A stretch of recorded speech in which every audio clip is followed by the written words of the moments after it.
In diesem Video erzähle ich dir, wie ich mit 7 Körpern lebe. Das klingt erstmal komisch, aber für mich beschreibt es meinen Alltag ziemlich genau. Ich habe eine schwere Körperbehinderung durch ICP. Mein Kopf ist wach, ich habe Ideen, Wünsche und Ziele, nur mein Körper kann vieles nicht allein umsetzen. Damit mein Leben trotzdem funktioniert, habe ich Assistenzkräfte. Und ich nenne sie gerne meine fremden Hände. Das ist nicht abwertend, sondern ehrlich.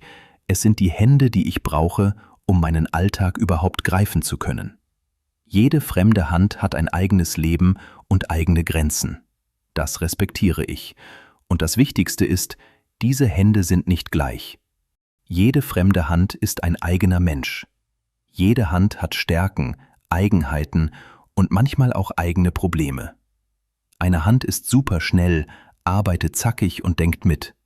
Eine andere Hand ist ruhiger, vorsichtiger und gibt mir Sicherheit, wenn es um Transfers, Lagerung oder Körperpflege geht. Eine Hand ist ein Technikmensch und merkt sofort, wenn am Elektrorollstuhl, am PC oder an der Kamera etwas nicht stimmt. Eine andere ist stark im Organisieren, Termine, Einkäufe, Unterlagen, alles im Blick. Wieder eine andere Hand hat vor allem Geduld. Und Geduld ist bei mir Gold wert. Ich versuche, die Stärken jeder Hand bewusst zu nutzen. So ist es mir möglich, ein mehr oder weniger selbstbestimmtes Leben zu führen. Wenn ich ein YouTube-Video machen will, brauche ich zum Beispiel eine Hand, die mein Setup kennt. Kamera, Licht, Ton und die richtige Position.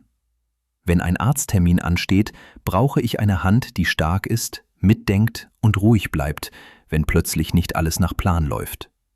Und wenn ich einfach einen schweren Tag habe, brauche ich eine Hand, die nicht drückt, sondern mit mir Schritt für Schritt geht.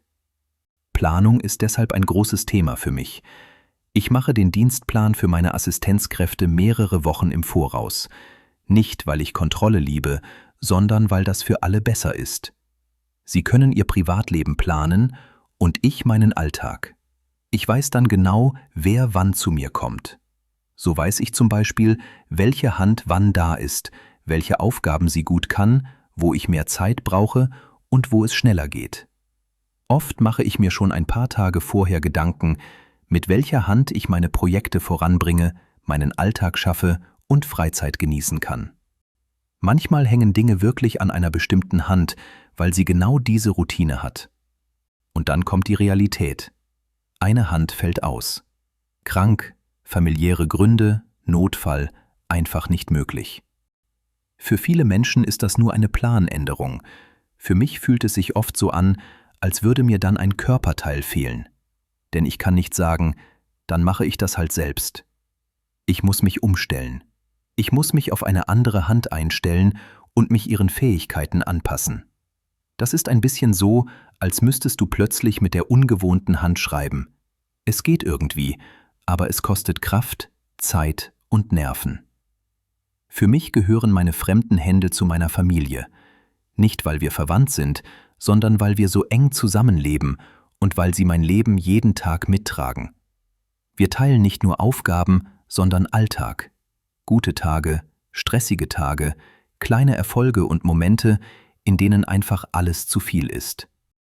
Mit der Zeit entsteht Nähe, Vertrauen und so etwas wie ein gemeinsamer Rhythmus. Ich merke an Kleinigkeiten, wie es einer Hand geht, an der Stimme, am Tempo, an der Stimmung. Und genau deshalb trifft es mich auch, wenn eine Hand krank ist. Wenn eine Hand krank wird, bin ich in gewisser Weise mitkrank. Nicht, weil ich die gleiche Erkältung habe, sondern weil mein ganzes System sofort reagiert. Mein Plan fällt auseinander, ich muss umstellen und ich muss Energie aufbringen, die ich eigentlich gar nicht habe. Und gleichzeitig mache ich mir Sorgen.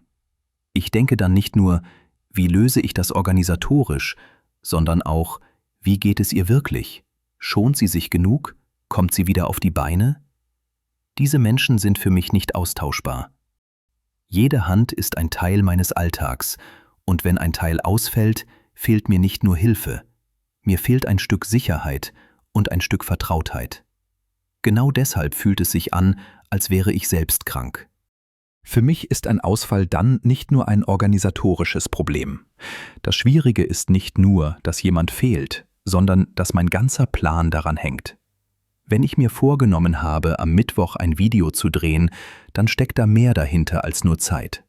Ich brauche die Hand, die mein Kamerasetup kennt, die weiß, wie alles eingestellt sein muss und wo was stehen muss.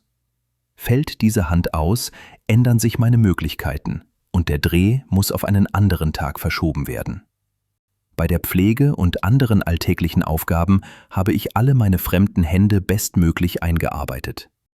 Ich habe mir ein kleines System aufgebaut, mit klaren Abläufen und so viel Wissen wie möglich für alle meine fremden Hände. Ich erkläre Dinge, ich wiederhole und ich versuche, dass nicht alles nur an einer Person hängt. Trotzdem bleibt es ein Balanceakt, weil jede Hand anders ist.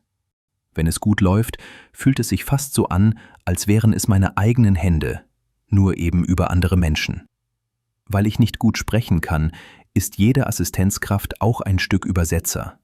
Sie muss meine Zeichen und meine Laute verstehen lernen. So organisiere ich mein Leben mit 7 Körpern, mit Planung, Umstellung und dem Wunsch, so viel Selbstbestimmung wie möglich zu behalten.